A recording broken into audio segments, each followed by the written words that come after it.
Right, we'll move to question time, and Senator Brockman. Thank you, Madam President. My question is to the Minister representing the Prime Minister, Senator Wong. Today, we saw thousands of farmers and truckies rallying outside Parliament House, many of whom have travelled up to thousands of kilometres from Western Australia to stand up for their livelihoods, to stand up for their communities, to stand up for their families after the appalling decision of the Albanese government to abolish live sheep exports. Minister, why was the Prime Minister too gutless to face these farmers outside Parliament House and explain why he has legislated to destroy their livelihoods and a successful Australian export industry? Thank you. I'm going to ask for silence before I call the Minister. Minister Wong. Thank you, President, and thank you to Senator Brockman for the question. And Australia is a democracy and people can protest, and people are entitled to come and put their views to our parliament and to do so respectfully. And protests of many shapes and sizes and on different issues have been seen, have been part of our democracy for a very long time. Order, Senator Ruston. I called for order. I reminded senators in this chamber that they needed to listen in silence before I called the minister. That includes you, Senator Ruston. Minister, please continue. Thank you. I understand the Prime Minister did meet with a delegation, and I'm sure I haven't spoken to him about it, but I'm sure that they put their views, and he would have put ours. And our views are that— Order. Order. And Senator Ruston, I believe that your scarf needs to be turned around so it can't be read or taken off. Minister Wong, please continue. Well, people in this democracy can disagree, but do so respectfully, something I might remind Senator Ruston about.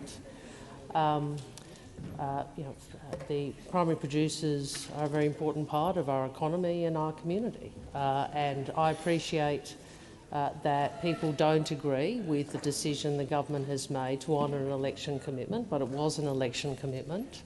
It was an election commitment that has been taken to the Australian people, I think, not on one but two occasions, and we have sought to fulfil that, consistent with the pledges we made to the Australian people. We have given— this was a trade, obviously, that was already declining. This is a trade where we have given a substantial notice of the phase-out and are seeking to assist with an orderly transition by investing $107 million into—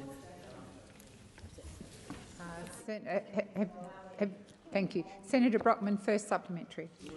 Minister, latest figures show the flocks— beg your pardon. Sorry, Senator Brockman. There was 10 seconds to go. If we can put 10 seconds back on the clock. I have asked— OK, so I'm going to— Senator Brockman, if we set the clock again, I'll ask you to start again on your first supplementary. I would like to finish my answer. Okay, I was sitting down because down. Senator Ruston continues to interject. So just so— So I will— Order. Order. There is a— Order. Do you want to answer? Order across the chamber. There was 10 seconds left on the clock. Minister Wong has indicated she has not finished her contribution. Senator Wong, I invite you to continue for the next 10 seconds. I would make the point that— Senator McGrath. Minister, please continue. That this government has put a very substantial amount into assistance to try and manage an orderly transition and to ensure jobs in Australia. Thank you, Minister. Senator Brockman, first supplementary. Minister, latest figures show the flock size in Western Australia dropping by 27% in 1 year, with industry experts predicting a 35% decline in lamb Senator numbers. Watt. Your government promised more processing in WA to replace live exports. But these numbers clearly show you are destroying the West Australian sheep industry.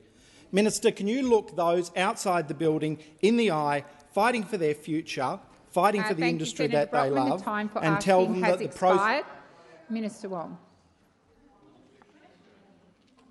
For the senator to finish. I leave. Please finish. Thanks.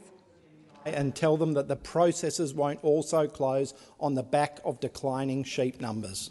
Thank you, Senator Brockman. Minister Wong. Thank you for the question, Senator Brockman. Can I make a few points about the size and trajectory of this industry? In 2014-15, 2.1 million sheep were exported by sea at a value of $224 million. In 21-22, 475,000 sheep were exported by sea at a value of $80 million. So over the decade that the Liberals and Nationals were in government, live sheep exports decreased by 144 million and over 1.5 million head. Meanwhile, 1.5 million. So let's remember when those opposite were in government, we saw a reduction in this trade by value and a very substantial reduction by head. So I do respect that this is a difficult transition for those families and producers who have been in this trade for a long time, but this is a trade that has been thank you, Minister. The time under for you in answering decline. has expired. Senator Brockman, second supplementary. The Albanese government has banned the successful live sheep export sector, blocked job-creating mining projects, created chaos in the construction sector and driven up electricity prices for all Australians. Why is the Albanese government prioritising implementation of extreme policies of their friends and allies, the Australian Greens, and not delivering what's best for Australians? Order. Order. Order across the chamber. Senator Watt and Senator McKenzie, that applies to both of you. Minister, please start your question. Thank you, President. Well, I would invite the senator to look at the work we did to reopen China as an export market for our barley exporters. How's those barley exports I would ask the senator to consider, and I would say to the sector, we have had live cattle exports grow by 54%, and we have exports of beef to Indonesia hit a record high in 22-23. I would remind those opposite that we have seen, under the work this government has done, increase in the exports of wine. We have seen some $20 billion of impediments that were in place when we came to government under you, which primarily affected some of the sectors that were included in your question. And we have seen that trade impediments have been removed on all of those sectors other than $1 billion worth as at the time of those impediments being imposed. Thank you, Minister. The time for we have been answering doing has work expired. Senator Marielle Smith. Thank you, President. My question is to the Minister representing the Prime Minister, Minister Wong. In my state of South Australia, parents often tell me how concerned they are over social media and the risk of harm that it's presenting to their children. South Australia has, of course, introduced landmark new laws to protect children and to support parents. Can the Minister explain what the Albanese government is doing alongside the South Australian government to keep children safe online? Order. Just a moment, Senator Wong. Senator McKenzie, you need to cover that shirt or remove it. Senator McKenzie, it's a prop. Cover it or remove yourself from the chamber. Order. Order. Order.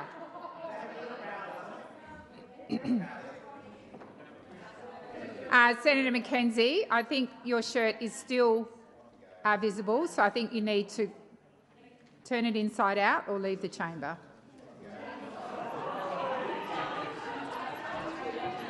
Order. Order. Senator McKenzie and all of the senators who think this is funny, props are not allowed in this chamber, nor are T-shirts or other paraphernalia that has words which are clearly visible. Senator McKenzie, I've given you a choice. No, it's not okay. Senator McKenzie, unless you intend for the whole of question time to sit there and hold the blazer, that is not appropriate. I've given you an option.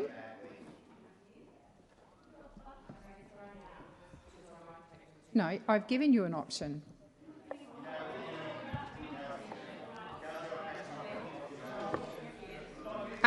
Minister Wong.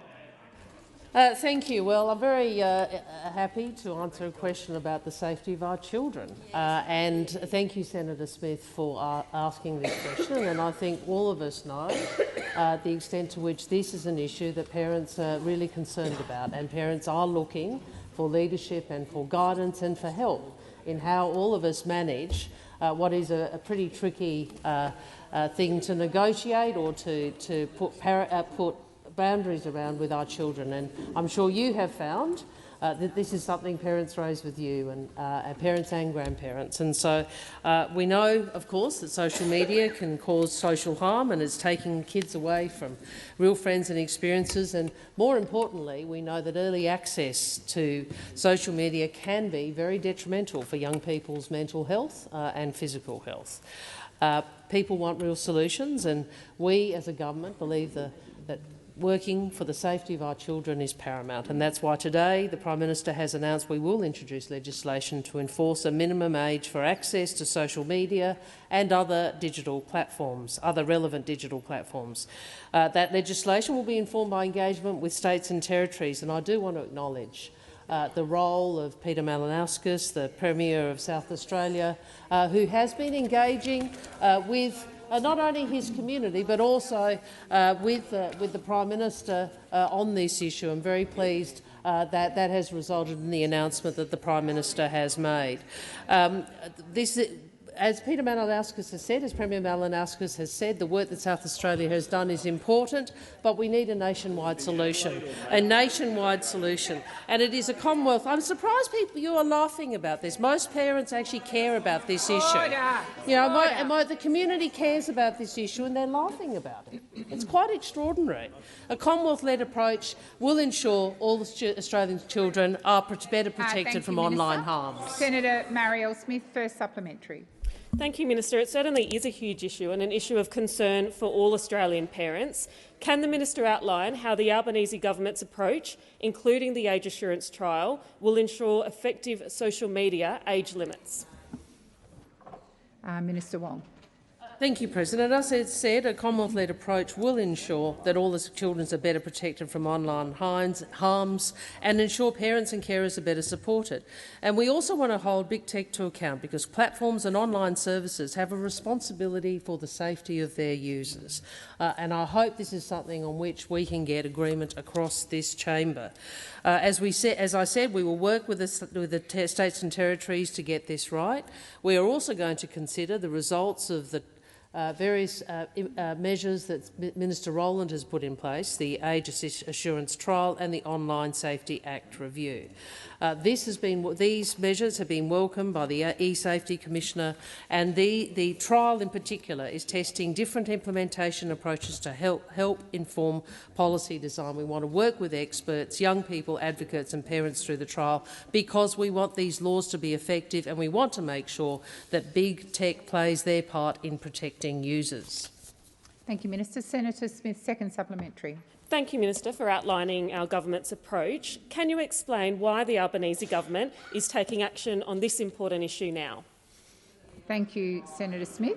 Minister Wong. Thank you. And I hear what those oppositors say. They're telling us that, you know, why hasn't this been done before? Why hasn't there been more action? You know, I wonder what could have happened over nearly a decade of government. I mean, if only they'd been in power for nearly a decade. When the explosion in the online world really occurred, if only someone in power then thought that this might be an issue. You know, occasionally in politics it is a good thing to say, yeah, this is a good idea. Occasionally in this chamber it is a good thing to say, that is a good idea and we're going to back it. But they can't help themselves, can they? They can't help themselves. They have to. Yeah, they're doing it again. Look at this. Here we are. Both sides of politics might actually do something about about safety of children, but those opposite just want to get angry about it. Well, we on this side, we want to make sure that protection of our children is paramount, and that is what we will do, and that is what we will legislate. Senator Cash, once again, I called you to order, and you didn't come to order. I would ask you to not wilfully continue on when I've called you to order. Senator Davey. My question is to the Minister representing the Minister for Agriculture, Minister Watt. There are thousands of farmers rallying at Parliament House today, devastated by years of the Labor government's anti-farming agenda, which over the last 2 years has scrapped live sheep exports and the ag visa, slapped farmers with a fresh food tax, a truckie tax, a ute tax and a superannuation tax on family farms, forced water buybacks, ballooned electricity bills and cut or delayed regional infrastructure funding. How will the Albanese Labor government policies do anything other than punish regional Australia and the farmers who feed our nation, while further driving up the cost of living for all Australian families? Thank you, Senator Davey. Senator Davey, Senator McCarthy is the repping minister. I note you've put the question to Senator Watt, so it's really up to you. Go to the relevant repping minister. Thank Senator you. McCarthy. Sorry, Senator McCarthy. Thank you, President, and thank you, Senator, for your question. We are concerned, obviously, for all Australians, and that certainly does mean our producers, our farmers right across the country. And we certainly acknowledge the 400 protesters who gathered out there today. As Senator Wong said in her response to the previous, we certainly had...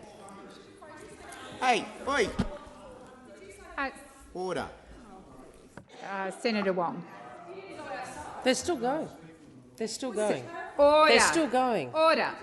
Are you unable just to stop? I am saying... Point. Minister, please resume your seat. Senator Cash, just prior to Senator Davey getting on her feet, I reminded you that when I called order, it applied to you. I will advise you that I will use the Standing Order 203.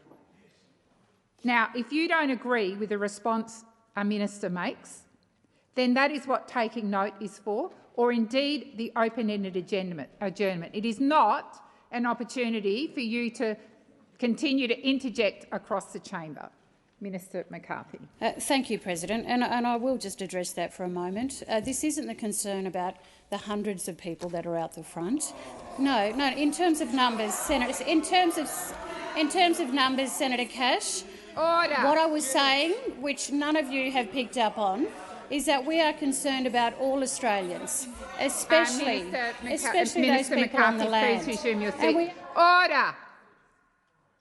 Order. If you can't remain silent, I invite you to leave the chamber. Goes for Senator McGrath, Senator O'Sullivan, Senator Davey.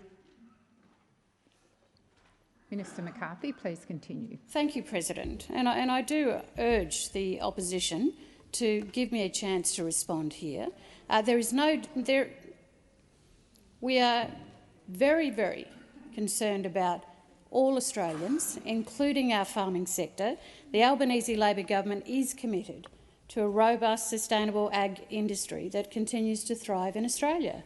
Since coming to government in 2022, we've been delivering for Australian farmers and producers, strengthening biosecurity, boosting the ag workforce, opening new trade opportunities and improving farm sustainability. We've delivered over $3 billion in extra funding for agriculture since taking office. Right. Despite the tight fiscal environment we find ourselves in, we're getting on with the job of fixing what the previous coalition government failed or couldn't be bothered to do, fixing the $100 million black hole left in the biosecurity budget, and we're actually taking action on climate change and helping industry meet its own climate targets after 10 years of denial from those opposites. Thank you, Minister. Senator Davey, first supplementary. Minister, recent data from the MDBA shows that water diversions are now 23% below sustainable diversion limits, yet the Labor government is continuing to prioritise buybacks out of farming communities. Why does the Labor government only look at buybacks as a solution and ignore real degradation drivers like European carp? When will the government listen to farmers rather than acting against them? Minister Wong. Thank you, President. A point of order. That relates to a policy area that is not in the agriculture portfolio. It's in. Senator Ruston. Really?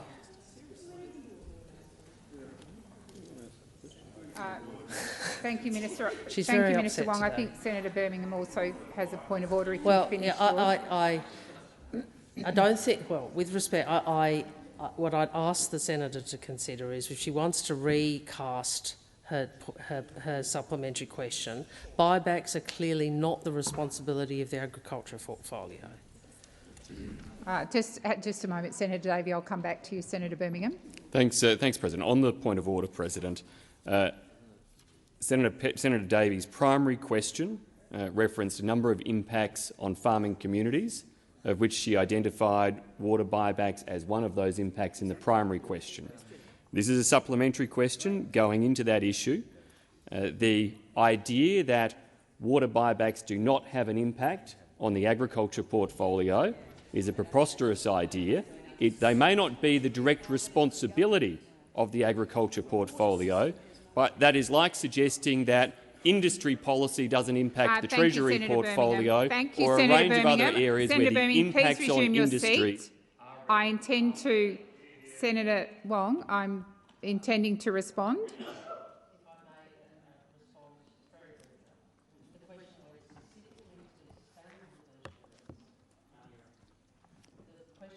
Specifically to sustainable diversion limits, that is very clearly a matter not within this portfolio. It cannot possibly be addressed to this minister.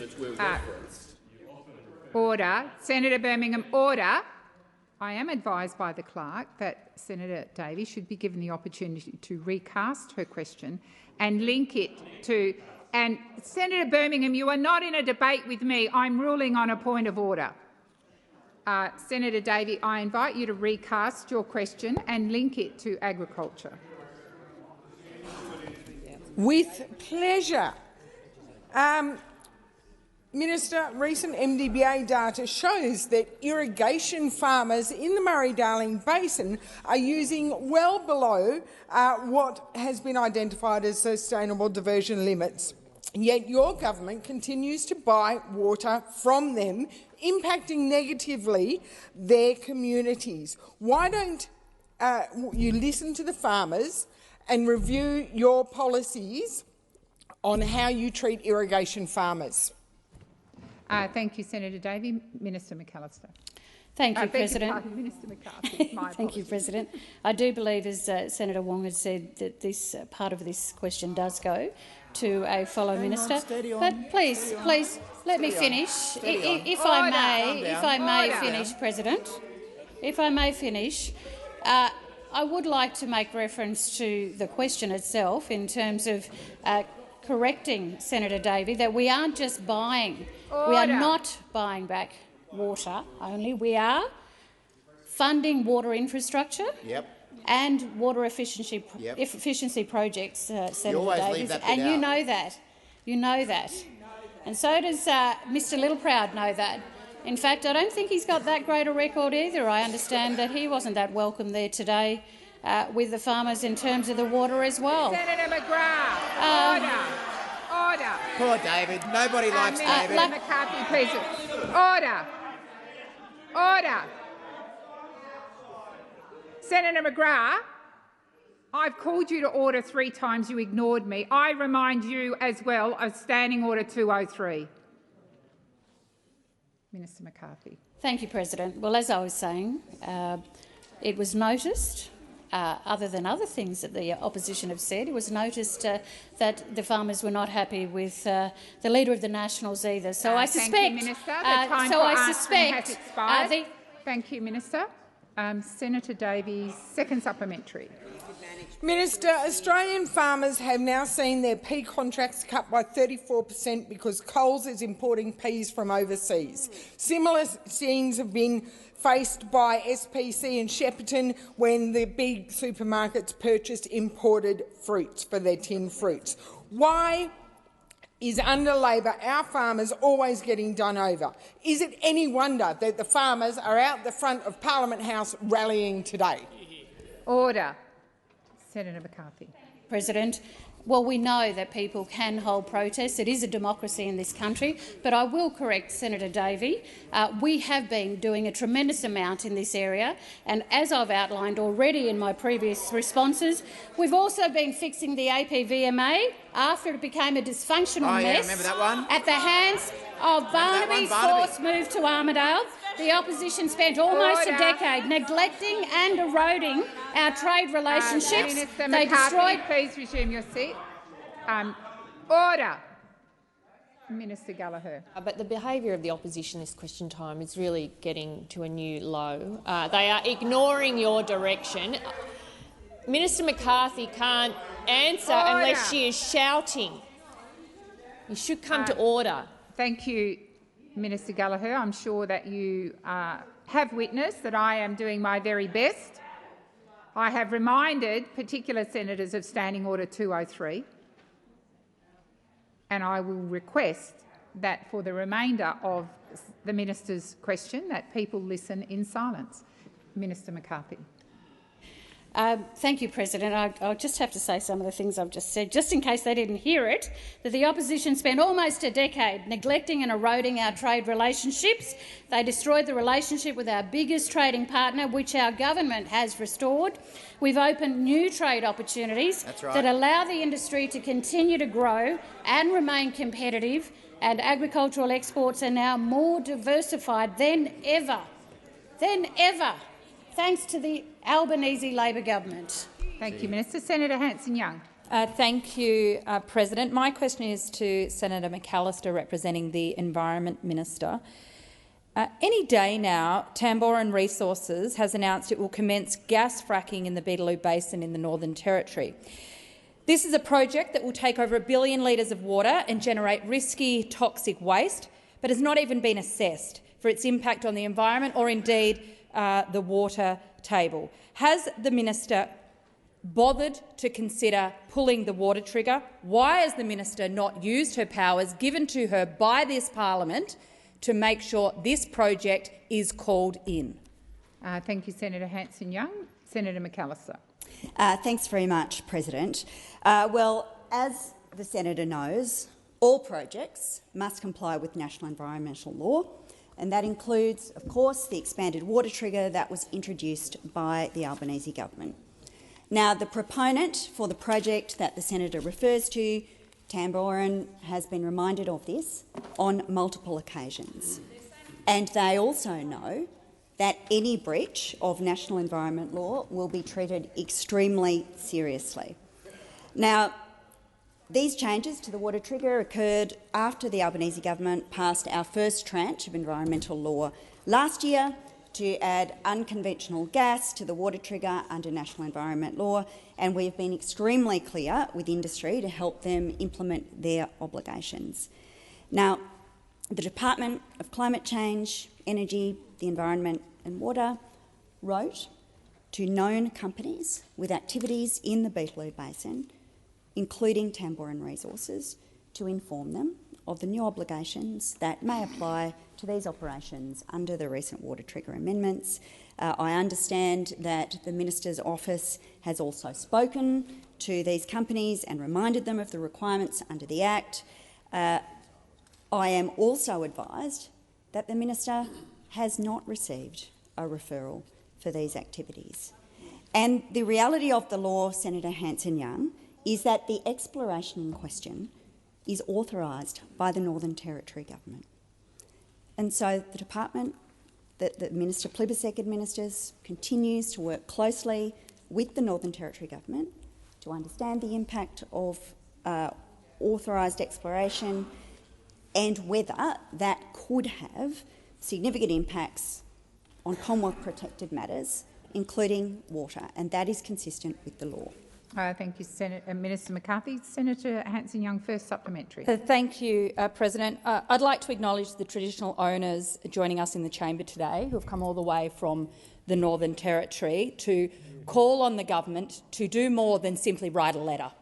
Do more than simply write a letter. There is power within the laws, and they want the Environment Minister to pull the water trigger, to call in this project and show some leadership. Thank you, Senator Hanson-Young. Minister McAllister. Well, Senator, as we've discussed in this chamber more than once, and as we've talked about in estimates, the minister's obligations are to follow the law, and as you'd expect, her obligations are also to make decisions in a way that are legally sound and that withstand legal challenge. And to that extent, the minister is incredibly conscious that it is a legal question as to whether the water trigger in the ledge applies to any particular development. And she has repeatedly made clear that as a potential decision maker, it is inappropriate to express an opinion about the question that you raise at this stage. As I've already indicated in my response to your primary question, the minister is taking steps to receive advice from the Territory Government and also from her department. Thank you, Minister. The time for answering has expired. Senator Hanson-Young, second supplementary. Thank you. The Labor Party lost 10 seats in the Northern Territory election only a couple of weeks ago. How many more seats are you prepared to lose before you take action? Will the minister pick up the phone today and tell Tamboran, stop right there? Stop what you're doing before this is properly assessed. Order. Order. Senator Hughes, when you've quite finished. And Senator Canavan. Minister McCarthy, obviously the first part of your question is not, Minister McAllister, the first part of the question is not within your scope, but the second part is. Thank you. Thanks very much, President. And I acknowledge, of course, that these issues attract very strong interest from community members. And may I particularly acknowledge the elders from the Northern Territory who have travelled here today. And I know that this will be a question that is important to communities. But the question, as you've put it to me, Senator Hanson-Young, asks the minister to take a series of steps without having consideration to the law. In fact, what it more particularly asks the minister to do is to take a series of steps in having regard to a whole set of issues that are not relevant to the questions a minister must consider under the legislation. As I've indicated, the minister has asked her department to provide advice to her to ensure her that all the companies operating in the Beetaloo Basin are complying with their obligations under the Act. Thank you, Minister. Senator Stewart. Thank you, President. My question is to the Minister for Women, Senator Gallagher. The Prime Minister convened National Cabinet last week, bringing together all jurisdictions to work together to address the scourge of gender-based violence. Addressing violence is a priority in both Working for Women, a national strategy for gender equality, and the National Plan to End Violence Against Women and Children. Can the Minister please update the Senate on the outcomes of National Cabinet, and how is the government working to improve the lives of women across Australia? Minister Gallagher. Thank you very much, President. I thank Senator Stewart for the question and for her ongoing commitment to driving gender equality. Indeed, all of the members of the government Senate team in doing that work. Too many women live in fear and too many lives have been stolen. Too many women live with ongoing trauma from their experience of violence in this country. And it's not just women's safety and well-being. Gender-based violence stands in the way of women achieving their potential, including their economic potential. This is why ending gender-based violence has been such a priority for the Albanese Labor government. Last Friday, the National Cabinet did agree to a $4.7 billion package that harnesses important opportunities to work together to prevent violence and, importantly, to support and provide certainty to community-based legal services. This important package brings together efforts and funding to deliver much-needed support for frontline specialists and legal services in responding to gender-based violence, better innovative approaches to better identify and respond to high-risk perpetrators to stop violence escalating, and addressing the roles that systems and harmful industries play in exacerbating violence. The package includes a range of measures, including $3.9 million for a new national access to justice partnership, including a critical $800 million funding uplift, with a focus on uplifting legal services responding to gender-based violence. For the first time, we will provide ongoing funding certainty beyond the 5-year agreement, so that that sector does have that certainty that's been so badly needed. This is new money. The former government, of course, had left a funding cliff with no funding for these critical services beyond the mid-2025s. We've addressed that cliff and uplifted the funding, and we've also agreed to a new national partnership agreement on family, domestic and sexual violence responses. Senator Stewart, first supplementary. Thank you, Minister. Achieving gender equality relies on women being safe and economically secure. Can you please outline the work the government has done to drive gender equality, including initiatives that are supporting the economic security of women? Minister Gallagher. Thank you very much. I thank Senator Stewart for the supplementary, and it's an important one because we can't look at women's safety in isolation from other areas where we need to address gender inequality. And that's why in our government, when we are going through the budget process, we are assessing every NPP, every new proposal against what it means for women in this country. We do gender analysis to make sure that we fully understand the implications of those decisions that we're taking. So that helped to inform our revised tax cuts so that more women received more of those tax cuts, and 90% of women being better off. It's informed the decisions we've taken around PPL, to extend PPL and then also to add superannuation to PPL. In terms of the work we've done around early childhood educators and aged care workers, a highly feminised industry where 90% on average are women in that sector, that has informed the decisions we've taken to support pay rise. Publishing employer gender pay gaps. The list is too long. Senator Stewart, second supplementary. Thank you. It is inspiring to hear about the progress the Albanese Labor government has made on gender equality in just 2 years and what is possible when you make it a priority. As the first majority women government in Australian political history, it is clear that having women in parliament drives policy change. How important has it been to increase the number of women in parliament and around the decision-making tables of government? Minister Gallagher. Thank you very much, President. I thank Senator Stewart for that question too, because it is important, having served in a government where I was the only member in the cabinet, to serving in a cabinet now with record level numbers of women, and serving in a caucus where more women than men are members of that caucus for the first time in Australian political history. I'm very proud, and it does make a difference. 30 years ago, the Labor Party set affirmative action targets, and we're now the government that has 52% women, but 100% supported to making women's lives better and pursuing gender equality. And look over this side and then look over that side. And I've got a message for the Liberal Party, the coalition. You know your big problem? You know your big problem as you drive gender equality is you keep pre-selecting men. That's the problem. It's really easy. You've just got to stop pre-selecting as many men and pre-select a few more women, and then you might get more women in your caucus. Thank you, Minister. The time for answering has expired. Senator David Pocock.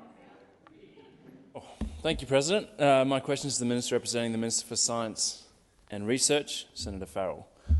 Australia's R&D expenditure is just 1.68% of GDP, well below the OECD average of 2.72% and well below the government's own target of 3%. Federal government spending on R&D is the lowest on record, sitting at just 0.17% of GDP, with business expenditure falling to 0.9%. In the federal budget, the government said it will commission a strategic examination of Australia's R&D system, noting that this was almost 4 months ago now. Can the Minister please provide an update on when this review will commence and when the terms of reference will be released? Thank you, Senator Pocock. Minister Farrell. President, and can I thank Senator Pocock for his question on what is a very important issue for this government. You did mention the figure of 1.68%, which was the figure that occurred during the time of the last government, the Liberal coalition government. Of course, the time when this research peaked, of course, was when it was at 2.25%, and that was when the Labor Party was in government. So the Labor Party has a strong record in this area, and of course, as a government, we want a vibrant, growing research and development ecosystem that is going to be particularly significant, Senator Pocock, for the government's program of Future Made in Australia. As you say, we have commissioned a strategic examination of the research and development in Australia. The review will look at the system-wide transformations that can turn our homegrown research and innovation into long-term prosperity and growth, and it will be supported by a panel of eminent experts to guide the government's thinking on research and development. The government has announced, as you said, its intention to undertake an examination of the research and development in Australia in May of this year. I understand that Minister Husic is currently consulting across government, and that will obviously include you, and will have more to say in coming weeks. This examination will be comprehensive and consider what Australia can learn from other countries in this area. The time for answering has expired. Senator Pocock, first supplementary. Thanks, President. Thank you, Minister. The Universities Accord devoted significant time and attention to R&D and recommended that the Australian Government commission a formal strategic cross-portfolio examination of national research funding. Is there a difference in ambition between what the Accord recommended and what the government is now looking to do with this review? Will this be a high-level whole-of-government review or just a desktop audit? Thank you, Senator Pocock. Minister Farrell. Thank you, President, and thank Senator Pocock for his first supplementary question. I think it should be clear from my first answer, Senator Pocock, that the Albanese government is ambitious in this area. The whole structure behind Future Made in Australia is all about developing our homegrown technologies, our homegrown ideas, so that we can transform those ideas into prosperity. We want to work with all of those groups in our community that are interested in achieving these ambitious goals. So the short answer to your question, I think, is no. There's no differences there. We are both very ambitious, and of course we are very lucky to have a minister like Minister Husic in this area, who's devoted to achieving the best possible results for our thank you, Minister. research. The time for answering has expired. Senator Pocock, second supplementary. President, and thank you, Minister. Minister, grave concerns have been raised about the impact of the government's proposed cap on international students and what it will have on universities' ability to cross-subsidise more than $7.7 billion on research annually. Will the review take these concerns into consideration? Does the government have a plan to actually fund research at universities in the short term? Thank you, Senator Pocock. Minister Farrell. Well, there's an old saying, Senator Pocock, you don't buy a dog and bark yourself. You heard that one before? Hey? Hey? No, you don't buy a dog and bark yourself. It's a very old one. From Order across the chamber. From Senator Scarr. welcome back, Senator Mackenzie. So we've set up, as your first question made clear, Senator Pocock, we've set up a review. It's going to be full of eminent citizens in this country. Senator Ruston. I don't think there's a link between what we're going to be doing in the research space and what we've been required to do in terms of capping the number of overseas students. I don't think there's a link between... Thank you, Minister. The time for answering has expired. Just before I come to you, Senator Van, I'll welcome our guests. So I draw to the attention of honourable senators the presence in the gallery of a delegation from Malaysia as part of the Canberra Fellowship Program. On behalf of all senators, I wish you a warm welcome to Australia and in particular to the Senate. Senator Van. Thank you, President. And my question is to the Minister representing the Minister for Defence, Senator Wong. Minister, the 2023 Defence Strategic Review, the National Defence Strategy, the Defence Industry Development Strategy, all were at pains to point out that Australia needs the capability to build and maintain long-range strike here in Australia. Can the Minister disclose which companies have been contracted to our organisation that's doing that, GWEO? Thank you, Senator Van. Minister Wong. Thank you, President. And if I just on indulgence, just say to our friends from Malaysia, Selamat Datang. It's great to have you here, and we thank you for your friendship. In relation to the Guided Weapons and Explosive Ordnance Program, or GWEO, as it is known, as you know, Senator, the government is very focused on making decisions to keep Australians safe and to create a future made in Australia, and an aspect of that is the delivery of a sovereign guided weapons enterprise. And we've backed this up through our actions. We will start manufacturing missiles in Australia next year. We've committed up to $21 billion over the next decade. There has been the acquisition of long-range strike weapons, and recently my colleague Senator Conroy announced the government would invest some $850 million to manufacture long-range missiles in Australia in partnership with Kongsberg, I think it's pronounced Kingsburg, but in Kongsberg Defence in Australia. The factory in Newcastle will be able to manufacture both the Joint Strike and Naval Strike missiles, and it will be the first factory outside of Norway to make these missiles. Wong, please resume your seat. Senator Van. Just on a point of order of relevance, I was asking for the key companies that have been contracted to provide weapons to GWEO. Yep, and I accept that was the question at the end, but you also went to the strategic review and the need for particular weaponry and so on. So the Minister is being relevant to the question, but I'll continue to listen. Thank you, Senator Van. I'm sorry, Senator, I thought this was directly relevant. I'm happy to try and get further information from DPMO if that assists.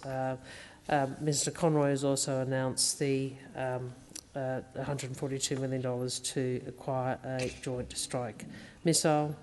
As you know, there was the GWEO enterprise under the previous government only really produced two things, and they were two media releases. But I'm happy to provide further information. I thought that this was directly relevant to the question you were asking. Thank you, Minister. Senator Van, first supplementary. Thank you, Minister, and it's a shame that more wasn't or hasn't been done. I think it's safe to say, and it's covered in many media, but I can table something if required, that one of the companies that GWEO have contracted as a prime is called Raytheon Australia. Raytheon Australia, I thought you might, Senator Shoebridge. Raytheon Australia is a subsidiary of RTX, as it's now known, a US company that was fined $200 million for leaking secrets to Russia, Iran and China. Are you aware of, is the government aware of this? Senator Van, the time for asking has expired. Minister Wong. Thank you, President. I would say to you, Senator Van, obviously I have seen public reporting of the settlement to which you refer. I would make the point that this is a settlement between the US government and RTX. The advice I have is this is a matter for the US government, and we're not in a position to comment on the details of that settlement. What I can say to you after is the advice I have is that Defence has referred. Defence works across government and cooperates with partners, including the United States, to regulate the export and supply of goods and technology controlled on the Defence and Strategic Goods list. Defence has referred the matter to the Australian Border Force for investigation. I'm not in a position, obviously, to comment in any detail on that matter. What I can say is Australia has a stringent export control framework which is designed to prevent the irresponsible or illicit trade of military and dual-use items. Thank you, Minister. Senator Van, second supplementary. Thank you, President.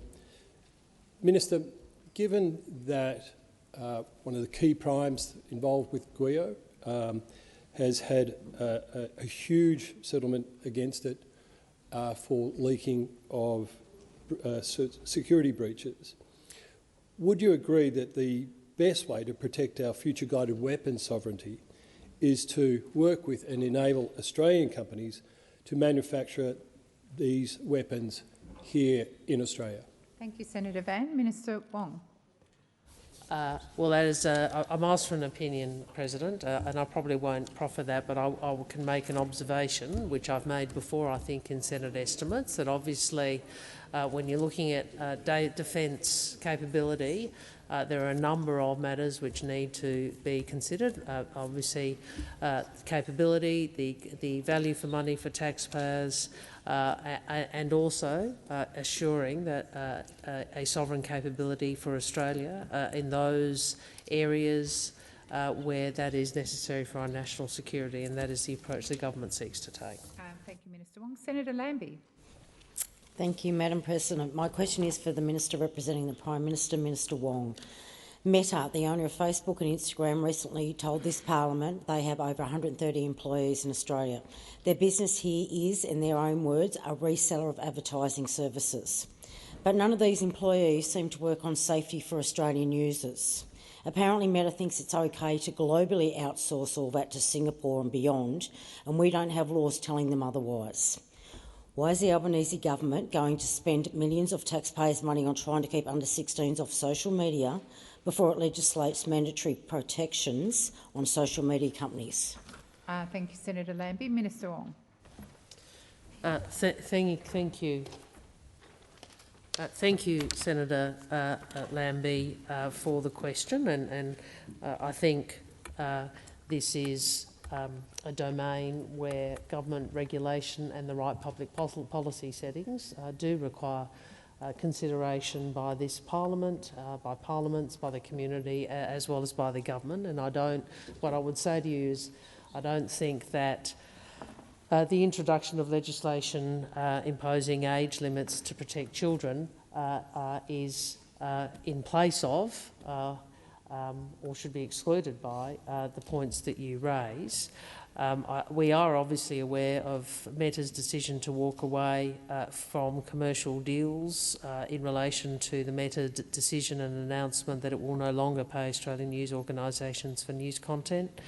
Obviously, we all want a healthy, sustainable and diverse news media in Australia. That is important for our democracy, and it does include working out how it is that we ensure that large digital platforms utilise reasonable news information, and that these are under fair and equitable arrangements with the creators of content. We have been very clear that we think that what Meta has done is a dereliction of its responsibilities to Australian users. The government, of course, has established the Joint Select Committee on Social Media and Australian Society. That is one of the reasons, this backdrop is one of the reasons for that decision. We do believe that Australians should continue to have access to public interest journalism, including on social media, and we hope that the work that the committee does, and I'm aware of your interest in this, Senator, that together we can work out what is the best way forward on this issue. Thank you, Minister. Senator Lambie, first supplementary.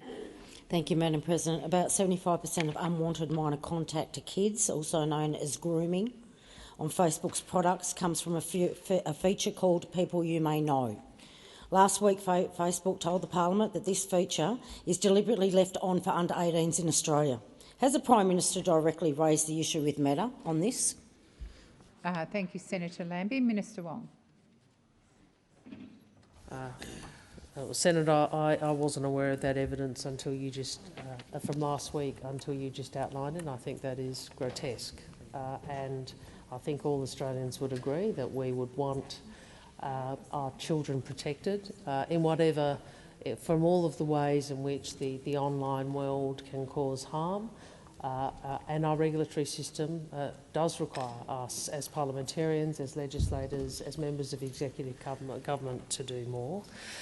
We know that the online world does present new and emerging risks. What I would say to you is we have quadrupled the e-safety base funding to bring it to $42.5 million each year, with funding ongoing and indexed in recognition of the range of risks that online users face. And we have brought forward the independent review of the Online Safety Act. But none of that detracts from the ethical obligations and the responsibilities that these platforms have. Thank you, that Minister. They are the not time for discharging answering has for expired. Australians. Senator Lambie, second supplementary. Thank you. More than 14 years ago, the Australian Law Reform Commission warned of the risks to young people on social media. Since then, Big Tech has successfully lobbied to lower default privacy settings for kids in Australia from 18 down to 16. Does the government now intend to correct that error of judgment? Thank you, Senator Lambie. Minister Wong.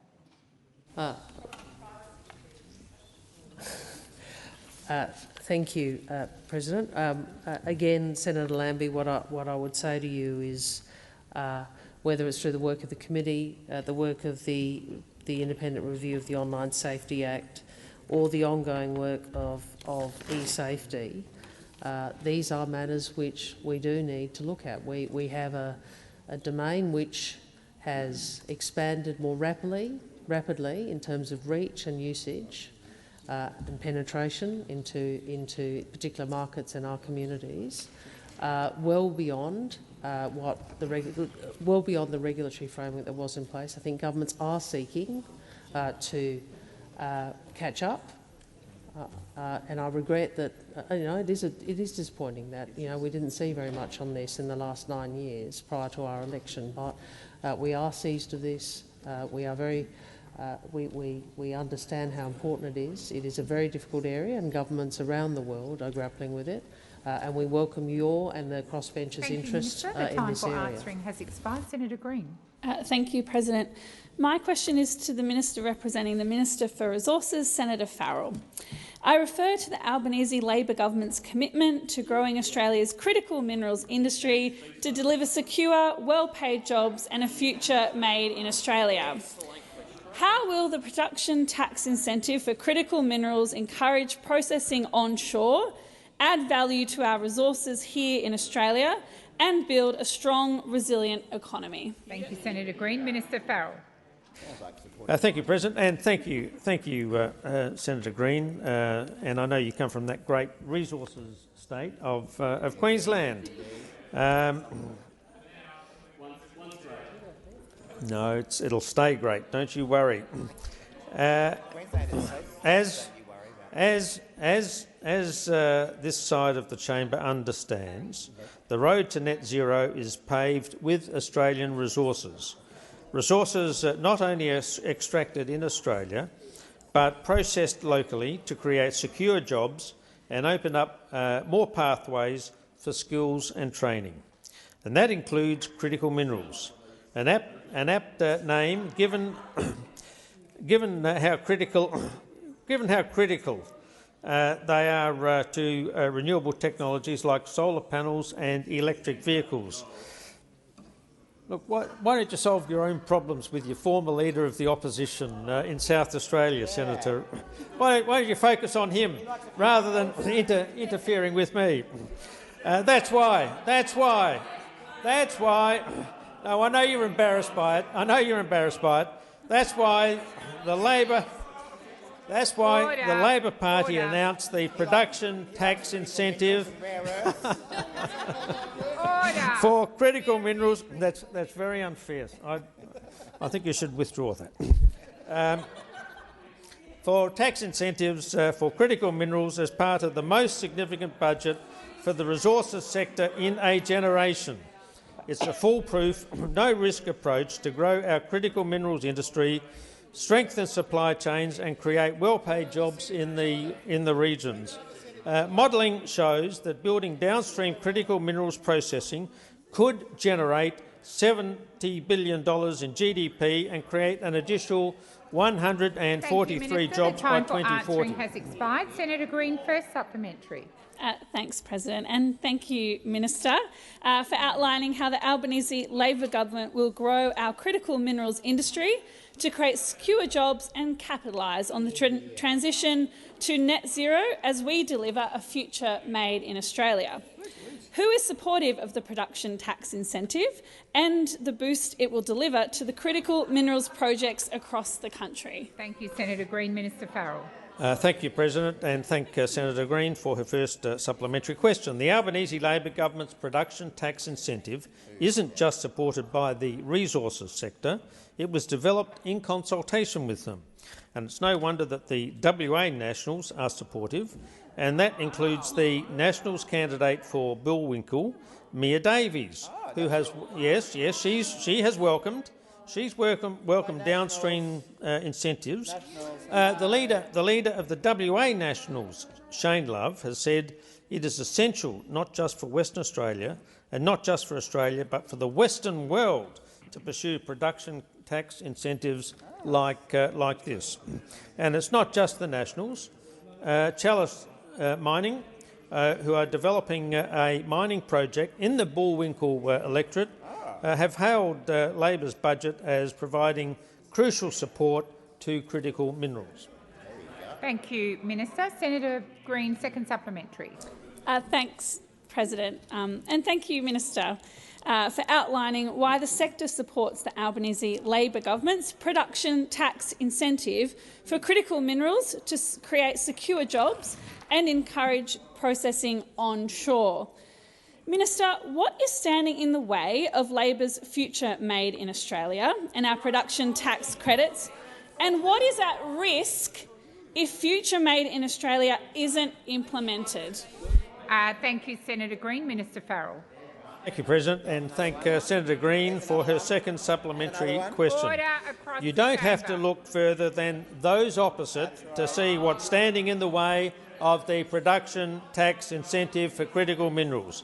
The Coalition opposed it within minutes of budget night and labelled it corporate welfare for billionaires. Well, the future, that's what they did, yep. Well, the Future Made in Australia legislation has now passed the House with 45 Liberals and Nationals speaking against the bill and refusing to support the production tax incentive. The 5 Liberal senators from Western Australia will have an opportunity to speak on this legislation, and I'm looking forward to you, Senator Brockman, and your colleagues supporting our production tax incentives. Minister Wong. President, I ask that further questions be placed on notice.